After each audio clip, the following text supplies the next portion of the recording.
어딜 나가? 당장 가방 내려놔.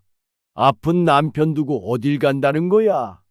남편은 현관문을 꽝 닫아버리며 길을 가로막았습니다.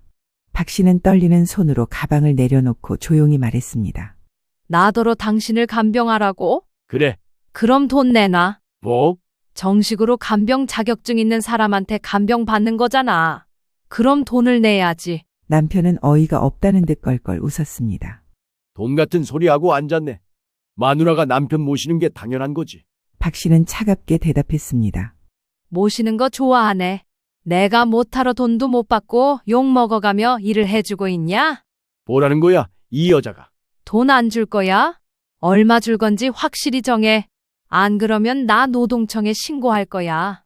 그 길로 박 씨는 다시 가방을 들고 나가버렸고 그대로 출근했습니다. 그런데 남편은 곧장 시댁에 전화를 걸어 상황을 고자질했습니다. 잠시 뒤 신우이에게 전화가 걸려왔습니다. 올케, 얘기 듣고 깜짝 놀랐어. 간병인 자격증을 땄다고? 아니 근데 가족끼리 무슨 돈 얘기를 해? 형님이랑 할 얘기가 아니에요. 그만 끊겠습니다. 참네. 그러지 말고 좋아. 내가 똑바로 쳐줄게. 내가 동생 간병비까지 줄 테니까 좀 해줘. 아니요, 저 안 할 거예요. 신우이는 기가 막히다는 듯 혀를 찼습니다. 그런데 문자가 도착했습니다. 화면에 뜬 발신자는 다름 아닌 남편이었습니다. 너는 이제 끝났어. 나는 너랑 이혼할 거다. 짧은 한 줄이었지만 박 씨의 손끝은 순간 얼어붙었습니다. 40년 넘게 입버릇처럼 들어왔던 이혼이라는 말이 이번에는 활자로 박혀 눈앞에 나타난 것이었습니다. 박 씨는 한동안 멍하니 화면을 바라보았습니다. 하지만 이내 박 씨는 눈을 감고 천천히 숨을 내쉬었습니다. 그리고 스스로에게 조용히 말을 건넸습니다. 그래, 끝내자. 이혼이라니 잘 됐네. 박 씨는 곧 휴대폰을 가방에 넣으며 혼잣말을 이어갔습니다. 올해 63세 박혜미 씨는 처음부터 남편 간병 따위 하고 싶지 않았습니다. 남편은 몇 달 전 무릎을 크게 다쳐 수술을 받았습니다. 재활이 필요했지만 사실 혼자 생활하는데 큰 무리는 없는 상태였습니다. 곧 퇴원하셔도 되고 보호자분이 꼭 계시지 않아도 괜찮습니다. 그런데도 남편은 굳이 박 씨를 옆에 붙잡아두며 물 한 잔부터 씻는 일까지 모두 챙기게 했습니다. 좀 제대로 챙겨봐. 난 큰 수술을 한 사람이라고. 이런 말로 박 씨를 꼼짝 못하게 묶어둔 것이었습니다. 박 씨는 숨이 막혔고 남자들만 가득한 병실에 있는 것이 너무 답답했습니다. 박 씨는 그간 남편이 하는 얘기는 웬만하면 다 들어주며 살았습니다. 대학을 나오지 못한 박 씨가 뚜렷한 직장이 없고 남편 혼자 외벌이를 한다는 게 그 이유였습니다. 그렇게 박 씨는 결혼한 이래 시댁 제사며 어른 챙기는 일까지 도맡아왔습니다. 그러나 그것만으로 끝나지 않았습니다. 살림과 자녀 교육, 집안의 굵직한 일들은 당연히 박 씨의 의무였던 겁니다. 그 와중에 10년 전 남편이 사업에 실패했을 때는 빚이 눈덩이처럼 불어났습니다. 그때 박 씨는 생활비를 줄이는 것도 모자라 마트 계산원으로 일하며 대출금을 갚아 나갔습니다. 서너 시간 서 있는 건 기본이었고 주말조차 반납해야 했습니다. 아이들이 잠든 밤 늦게 돌아와도 집안일이 그대로 쌓여 있어 새벽까지 손을 놓을 수 없었습니다. 그럼에도 박 씨는 이 또한 지나가리라는 마음으로 버텼습니다. 그러나 남편은 조금도 고마워하지 않았습니다. 명절이면 그 무심함은 더 적나라하게 드러났습니다. 친척들이 모여 앉은 자리에서 남편은 대기업에서 오래 일하다 은퇴한 신우이와 박 씨를 늘 비교했습니다. 누나는 대학도 나와서 사회생활을 척척했는데 애들 엄마는 직장 생활을 안 해봐선지 사회 돌아가는 걸 몰라. 말귀도 못 알아먹고 답답해 죽겠다니까. 그 말에 박 씨의 얼굴이 붉게 달아올랐습니다. 그러나 남편은 아랑곳하지 않았습니다. 딱 누나랑 반만 섞었으면 좋겠어. 누나는 지병 때문에 병원 다니느라 힘든데 그 와중에도 집안일은 다 챙기더라. 넌 뭐가 그렇게 벅차냐? 박 씨는 순간 숨이 턱 막혔습니다. 신우야, 혼자 사는 데다 경제적으로도 여유가 있지. 나는 온 집안 살림을 다 떠안고 있는데. 속으로 삼켜낸 말이 목구멍에 걸린 듯 쓰라렸습니다. 박 씨는 모욕감에 숨이 막혔습니다. 아이들 앞에서 시댁 식구들 앞에서 남편이 그렇게까지 자신을 깎아내리리라곤 상상도 못했습니다. 그래도 옳게 열심히 살잖아. 애들 대학 다 보내고 시집 장가도 보내고. 신우이는 무심하게 어깨를 으쓱할 뿐이었습니다. 그 순간 박 씨는 자신이 단순히 살림꾼이나 애엄마로만 취급받고 있다는 사실을 뼈저리게 깨달았습니다. 내가 대학을 못 나왔으니, 내가 돈을 못 벌어오니 그냥 시키는 대로 살아야 한다고 그게 맞는 줄 알았지. 그러나 이제는 마음이 달라졌습니다. 왜 나만 끝없이 희생해야 하지? 평생 쓸모없다고 들으면서 남은 날까지도 그 말 들으며 살아야 한단 말이야. 묵직한 분노가 가슴 깊은 곳에서 서서히 끓어올랐습니다. 그러던 어느 날 박 씨는 전혀 다른 삶을 계획하게 되었습니다. 오랜만에 만난 친정언니에게 권유를 받은 것입니다. 나 요양보호사 자격증 따니까 일이 생기더라. 몸이 힘들긴 하지만 그래도 직장 있는 거 되게 살만해. 너도 한번 도전해봐. 집에만 있지 말고. 처음엔 귀에 잘 들어오지 않았습니다. 내가 무슨 공부를 나이도 있고 기운도 없는데. 박 씨는 한숨만 내쉬었습니다. 그러나 언니는 단호했습니다. 네가 지금 할 일이 없어서 우울한 거야. 남편만 바라보다 병드는 게 제일 한심한 짓이다 너.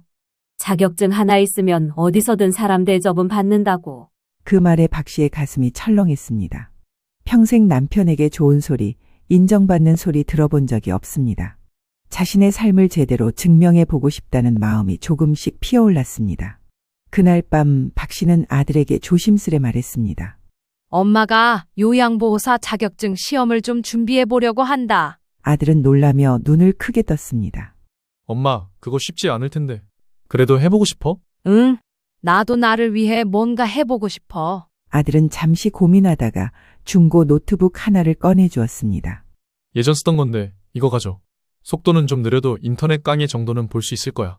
내가 다시 고쳐줄게. 박 씨는 눈물이 핑 돌았습니다. 누군가가 자신을 응원해 주는 건 오랜만이었기 때문입니다. 그러나 몇 번 주변을 오가며 박 씨가 공부하는 걸 본 남편은 비웃음을 터뜨렸습니다. 그 나이에 뭘 배운다고? 노트북은 켤 줄이나 아냐? 그냥 TV나 보지. 쓸데없는데 돈 쓰지 말고. 박 씨는 속으로 치밀어 오르는 분노를 꾹 눌렀습니다. 며칠 뒤 강의를 듣다 노트북이 멈춰버렸습니다. 프린터 연결도 도무지 알 수 없어 아들에게 물으려 했지만 남편이 옆에서 딱 잘라 말했습니다. 간만에 아들놈 집에 놀러 왔는데 귀찮게 하지 마. 공부는 무슨 공부야. 집안일이나 신경 써. 박 씨는 속상했지만 결국 아들에게 몰래 전화를 걸었습니다. 얘야, 엄마가 프린트 좀 하려는데 도무지 모르겠다. 한번 와줄 수 있겠니? 아들은 알았다며 달려와서는 몇 가지 방법을 알려주었습니다. 게다가 박 씨가 간신히 모은 적금을 조금 깨서 학원비를 낸 사실을 알게 된 남편은 비웃듯 말했습니다. 적금까지 깨서? 그 나이에 퍽이나. 당신은 나나 잘 돌볼 생각해. 얼어 죽을 무슨 요양이야? 남편 요양하고 간병할 일 없게 잘 챙기라고.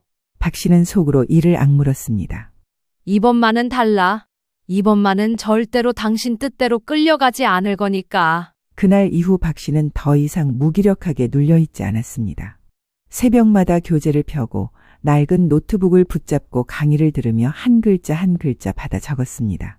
종종 오타로 가득한 연습장이었지만 거기엔 박 씨의 결심과 자존심이 고스란히 새겨져 있었습니다. 그런 와중에 남편이 수술을 하고 간병까지 해냈던 겁니다.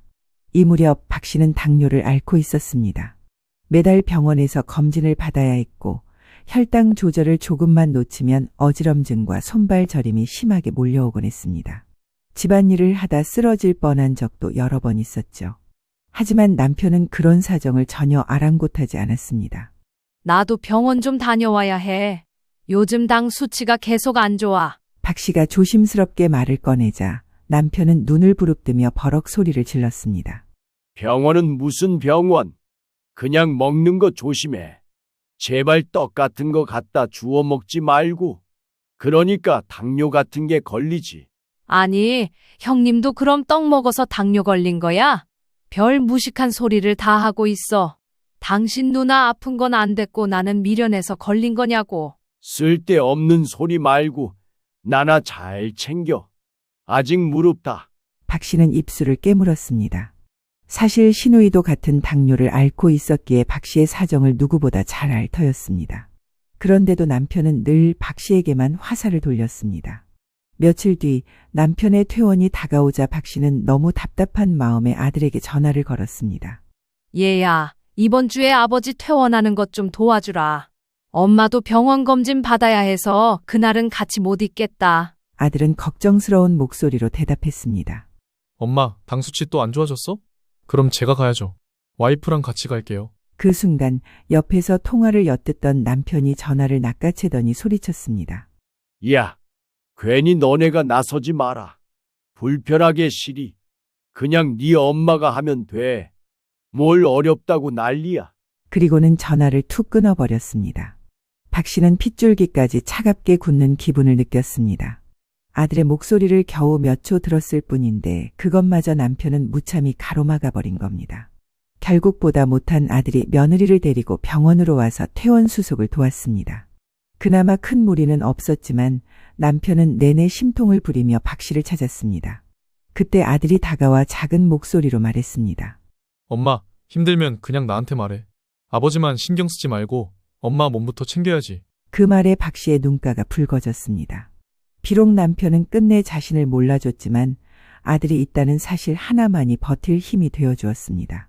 게다가 이 무렵 공교롭게도 간병인 수료증을 손에 쥔 박 씨는 실제로 환자를 돌보는 일을 시작했습니다.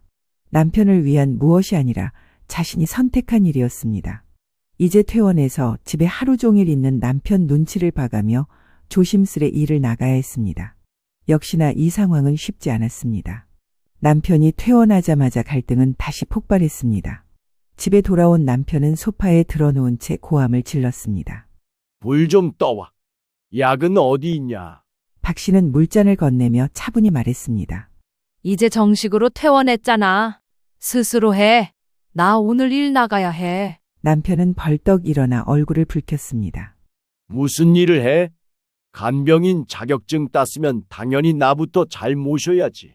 박 씨는 남편의 눈을 똑바로 마주보며 단호히 말했습니다. 아니, 난 더 이상 당신 전속 간병인 아니야. 내 일은 내가 선택해. 남편은 비웃듯 고개를 저으며 소리쳤습니다. 야, 이 여자가 제정신이 아니네. 박 씨는 조금도 주저하지 않고 짧게 잘라 말했습니다. 응, 그동안 제정신이 아니니 당신 수발 들고 살았지. 그날 박 씨는 큰맘 먹고 집을 나섰습니다. 처음으로 다른 환자를 돌보는 일을 시작했습니다. 서툴러 실수도 많았지만 환자 가족들에게 배우며 하나하나 무마해 갔습니다. 쓸모없다는 말만 듣던 자신이 누군가에게 필요한 사람이 된다는 사실은 놀라운 경험이었습니다. 하지만 다음 날 벼르고 있던 남편이 다시 길을 막았습니다. 어딜 나가? 다 때려치고 관둬.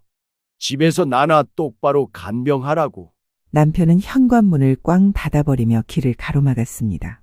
박 씨는 떨리는 손으로 가방을 내려놓고 조용히 말했습니다. 그럼 돈을 내놔. 뭐? 정식으로 자격증 있는 사람한테 간병 받는 거잖아. 그럼 돈을 내야지. 남편은 어이가 없다는 듯 껄껄 웃었습니다. 돈 같은 소리 하고 앉았네. 마누라가 남편 모시는 게 당연한 거지. 박 씨는 차갑게 대답했습니다. 모시는 거 좋아하네. 내가 못하러 돈도 못 받고 욕 먹어가며 일을 해주고 있냐? 왜 내가 공짜로 간병을 해? 딴 데 가면 다 돈 준대. 당신도 돈 내고 부탁해. 뭐라는 거야, 이 여자가. 박 씨는 고개를 돌리며 짧게 잘라 말했습니다. 돈 안 줄 거야? 얼마 줄 건지 확실히 정해. 안 그러면 나 신고할 거야. 나 그럴 자격 있어. 그 길로 박 씨는 다시 가방을 들고 나가버렸고 그대로 출근했습니다. 그런데 남편은 곧장 시댁에 전화를 걸어 상황을 고자질했습니다.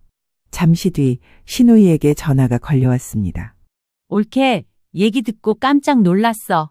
간병인 자격증을 땄다고? 아니 근데 가족끼리 무슨 돈 얘기를 해?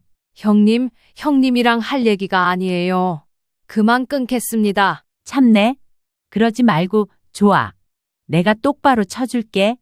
나도 지금 고생 중이니까 이쪽 와서도 좀 도울 생각 있어? 네? 그게 무슨 말씀이세요? 형님을 돌보라고요? 그래. 내가 동생 간병비까지 줄 테니까 아니 자격도 땄다니 좋은 일인데 이걸 이렇게 인색하게 굴어? 아니요, 저 안 할 거예요. 왜 이래? 돈 달라며? 돈 준다잖아. 박 씨는 차갑게 내뱉었습니다.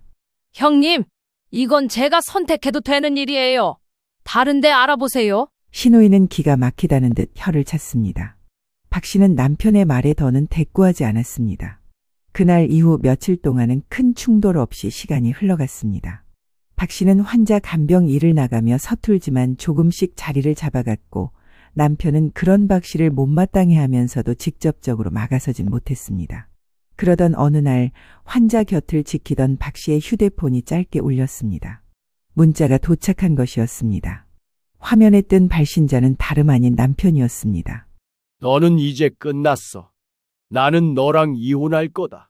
짧은 한 줄이었지만 박 씨의 손끝은 순간 얼어붙었습니다. 40년 넘게 입버릇처럼 들어왔던 이혼이라는 말이 이번에는 활자로 박혀 눈앞에 나타난 것이었습니다. 박 씨는 한동안 멍하니 화면을 바라보았습니다. 하지만 이내 박 씨는 눈을 감고 천천히 숨을 내쉬었습니다. 그리고 스스로에게 조용히 말을 건넸습니다. 그래, 끝내자. 이혼이라니 잘 됐네. 박 씨는 곧 휴대폰을 가방에 넣으며 혼잣말을 이어갔습니다. 오히려 다행이야. 드디어 나한테도 기회가 온 거야. 잠시 후 다시 휴대폰이 울렸습니다. 이번에는 남편의 전화였습니다.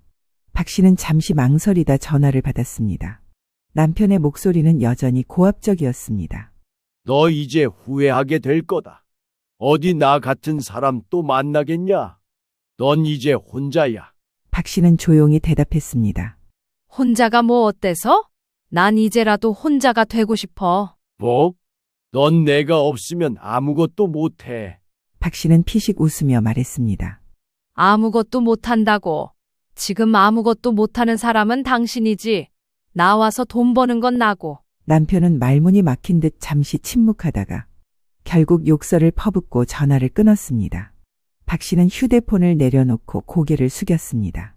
하지만 그 얼굴에는 눈물이 아닌 미소가 번지고 있었습니다. 다음 날 박 씨는 마음을 단단히 먹었습니다. 아침부터 집안을 정리하고 아들과 며느리 그리고 남편을 불러 앉혔습니다. 모두가 모인 거실은 묘한 긴장감이 흘렀습니다. 박 씨는 차분한 목소리로 입을 열었습니다. 너희 아버지가 엄마더러 이혼하잔다. 아들은 눈을 크게 뜨며 기겁했습니다. 뭐라고요, 엄마? 아버지가 진짜 그렇게 말했어요? 박 씨는 조용히 고개를 끄덕이더니 준비해둔 서류를 꺼내 테이블 위에 올려놓았습니다. 그래. 그래서 나도 결심했어. 이혼하겠다. 순간 며느리는 놀란 듯 숨을 죽였고 아들은 손을 내저으며 당황했습니다. 엄마, 잠깐만요. 진짜 이렇게까지 하실 거예요? 그러나 박 씨의 목소리는 흔들림이 없었습니다. 말 나온 김에 깔끔하게 갈라서자. 그동안 볼 거 다 봤고 나도 이제 생각 변할 거 없다. 남편은 예상치 못한 상황에 당황한 얼굴로 박 씨를 바라봤습니다. 처음엔 비웃으려 했지만 박 씨의 단호한 눈빛에 입술이 달달 떨렸습니다. 이내 억지로 목청을 높였습니다. 진짜 나랑 이혼을 하겠다고? 아들은 중재하려고 애썼습니다. 아버지, 제발 좀 진정하세요. 엄마 지금 농담이 아니라 진심인 것 같아요. 그러나 남편은 분노를 주체하지 못하고 고함쳤습니다. 이 여자가 제정신이 아니구만. 박 씨는 테이블 위 서류를 손가락으로 톡톡 두드리며 말했습니다. 여기 다 준비해놨어. 도장만 찍으면 돼. 이제는 당신 소원대로 해줄 거야. 남편은 얼굴이 시뻘개져 손을 부르르 떨었고 아들은 눈치를 보며 어쩔 줄 몰라 했습니다. 며느리도 숨죽인 채 상황을 지켜보고 있었습니다. 그때 박 씨는 의자에서 천천히 일어나 방 안으로 들어갔습니다. 그리고 며칠 전부터 싸놓았던 가방을 들고 나왔습니다. 남편과 아들이 놀란 눈으로 바라보는 가운데 박 씨는 현관으로 향했습니다. 아들이 다급히 불렀습니다. 엄마, 잠깐만요. 어디 가세요? 남편은 당황에 따라 나오며 고함쳤습니다. 두고 보자, 너. 끝까지 갈 거야, 나는. 박 씨는 현관문 앞에서 잠시 멈춰 서더니 단호하게 마지막 말을 남겼습니다. 그래. 끝까지 가보자. 그렇게 박 씨는 준비한 가방을 들고 문을 열고 나섰습니다. 무겁던 발걸음은 오히려 단단했고 집안에는 적막과 혼란만이 남았습니다. 박 씨는 집을 나온 뒤에도 주저앉지 않았습니다. 언니의 도움으로 작은 오피스텔을 하나 얻어서 들어갔고 곧장 요양보호사 과정을 밟아 자격증을 땄습니다. 매일같이 교재를 붙들고 공부했고 현장 실습에서 몸으로 부딪히며 배웠습니다. 그 과정이 쉽지는 않았지만 박 씨는 꿋꿋이 버텼습니다. 결국 그는 지역센터에서 정식으로 일자리를 얻게 되었고 매달 꾸준한 수입이 생겼습니다. 또한 일하며 틈틈이 운동도 시작했습니다. 당뇨를 관리하려고 새벽마다 공원을 걸었고 간단한 체조도 꾸준히 했습니다. 예전 같으면 집안일과 간섭 속에 자기 건강은 뒷전이었지만 이제는 자신을 돌보는 시간이 가장 소중했습니다. 반면 남편은 점점 초라해졌습니다. 혼자서는 생활이 불가능했기 때문입니다. 그는 결국 자식들에게 연락을 했습니다. 아들을 불러 앉히고 말했습니다. 나 니네 집에 좀 들어가서 같이 지내자. 힘들어 죽겠다. 그러나 아들은 고개를 저었습니다. 아버지, 저희 지금 여유가 안 돼요. 아내도 지난달에 임신했고 곧 아이도 태어날 텐데 쉽지 않을 것 같아요. 간병인을 쓰세요. 남편은 불만스럽게 소리쳤습니다. 그놈의 간병인 소리 좀 그만해. 아니면 네가 망할 네 엄마 다시 데리고 오던가. 아들은 단호하게 대꾸했습니다. 아버지, 저희 신혼집 얻을 때 돈 한 푼도 안 보태주셨고 끝까지 이 집 지키고 계시잖아요. 여기서 그냥 사세요. 뭐라고? 아버지 평생 돈 쥐고 사시고 저나 엄마는 안중에도 없었잖아요. 그럼 그걸로 끝이에요. 우리 집에 아버지 오시면 또 똑같은 그림이에요. 게다가 엄마가 하시던 일 저나 와이프가 해야 할 텐데 우리는 그렇게는 못해요. 결국 남편은 갈 곳을 잃고 요양병원으로 향할 수밖에 없었습니다. 그는 여전히 손에 돈을 움켜쥔 채 허세를 부렸지만 정작 곁에서 지켜줄 이는 아무도 남지 않았습니다. 그 소식을 들은 박 씨는 조용히 눈을 감았습니다. 그는 자신에게 다가온 새로운 삶을 감사히 받아들였습니다. 이제라도 내 인생을 살 수 있어서 다행이야. 저쪽은 진짜 쳐다보지도 눕지도 말아야지. 박 씨는 센터에서 환자들을 돌보며 보람을 느꼈고 매달 꼬박꼬박 들어오는 수입으로 생활을 이어갔습니다. 그리고 건강을 챙기며 자신을 가꿔갔습니다. 그의 삶은 늦게나마 새로운 궤도에 올라선 것이었습니다. 박 씨는 요양보호사 자격증에 이어 추가 교육과정까지 밟으며 더 많은 자격을 땄습니다. 배움의 늦은 나이라는 생각을 버리고 매일같이 공부에 매달렸습니다. 내가 이제라도 나 자신을 위해 살아야지 라는 다짐이 그의 원동력이었습니다. 그곳에서 박 씨는 센터 일을 이어갔고 지역 사회에서도 곧 인정받았습니다. 박 씨는 가슴이 벅찼습니다. 쓸모없다던 남편의 말은 이제 전혀 힘을 잃었습니다. 반면 남편은 완전히 고립되었습니다. 아들에게도 외면받고 기대던 시누이조차 남동생을 돌보지 않았습니다. 어느 날 아들을 통해 소식을 들었을 때 박 씨는 차분히 고개를 끄덕였습니다. 고모도 아빠랑 안 보고 지내. 뭐 때문인지 몰라도 싸웠나 봐. 아빠도 결국 간병인 쓰고 힘들게 지낸다더라. 박 씨는 담담하게 대답했습니다. 그래? 이제라도 돈 내고 간병 받는 게 맞지. 나한테 공짜로 시키려던 게 잘못이었어. 남편은 여전히 돈을 손에 움켜쥐고 있었지만 그 돈으로 살 수 없는 게 있음을 뒤늦게 깨닫고 있었습니다. 곁을 지켜줄 가족, 따뜻한 말 한마디가 그에게는 없었습니다. 그 사이 박 씨의 아들은 가정을 꾸리고 곧 아버지가 될 준비를 하고 있었습니다. 손주가 곧 태어난다는 소식은 박 씨의 삶의 가장 큰 기쁨이 되었습니다. 아들은 종종 전화를 걸어왔습니다. 엄마, 한 달에 한 번은 꼭 봐요. 손주 태어나면 더 자주 오셔야 해요. 박 씨는 웃으며 대답했습니다. 그럼 엄마가 얼마나 기다리고 있는데. 아빠가 되면 자식도 챙겨야 하지만 너는 네 아버지처럼 살지 마. 마누라도 잘 챙기면서 살아. 아들은 단호하게 말했습니다. 걱정 마요, 엄마. 나는 말년에 아버지처럼은 안 살 거니까. 박 씨는 아들의 얼굴을 볼 때마다 지난 고생이 눈 녹듯 사라지는 것 같았습니다. 한 달에 한 번은 꼭 아들을 만났고 곧 손주를 안을 날을 손꼽아 기다렸습니다. 이제 박 씨의 눈빛은 두려움 대신 기대와 희망으로 가득했습니다. 늦게라도 내 인생을 다시 시작했으니 남은 날은 웃으면서 살아야지.